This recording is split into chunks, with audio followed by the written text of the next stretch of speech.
நான் ரீசெண்டா ஒரு செம இன்ட்ரஸ்டிங்கான விஷயம் படிச்சேன். ஸோ அத வந்து உங்ககிட்ட ஷேர் பண்ணிக்கணும் அப்படின்னு நான் நெனச்சேன். நம்ம எல்லாருக்குமே வந்து டிரான்ஸ்பிளான்ட் அப்படிங்கிற ஒரு வேர்ட் கேட்டாலே, நம்ம மனுஷங்களுக்கு பண்ற இந்த கிட்னி டிரான்ஸ்பிளான்ட் இல்லன்னா ஹார்ட் டிரான்ஸ்பிளான்ட் இத பத்தி தான் நம்மளுக்கு எல்லாத்துக்குமே தோணும். எனக்கும் அப்படிதான்.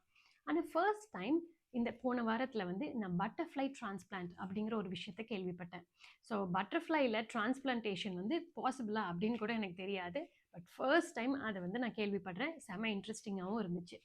ஸோ இது வந்து எங்க பண்ணாங்க அப்படின்னு பார்த்தோம்னா, நியூயார்க்ல ஸ்வீட் பிரையர் நேச்சர் சென்டர் அப்படிங்கிற இடத்துல தான் வந்து பண்ணாங்க.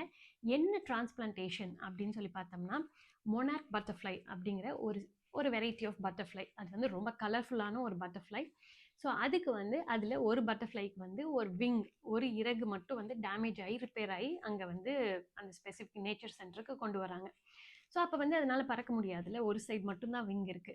அப்ப அவங்க என்ன பண்றாங்கன்னா, அதே வெரைட்டி அந்த மொனார்க் பட்டர்ஃப்ளை வெரைட்டிலேயே இறந்து போன இன்னொரு பட்டர்ஃப்ளை எடுத்து, அதோட விங்க வந்து ஒரு சிமெண்ட், கார்ன் ஸ்டார்ச் இந்த 2 பொருள் மட்டும் வச்சு அட்டாச் பண்ணி, இந்த டேமேஜ் ஆன விங்க வந்து டிரான்ஸ்பிளான்ட் பண்ணியிருக்காங்க.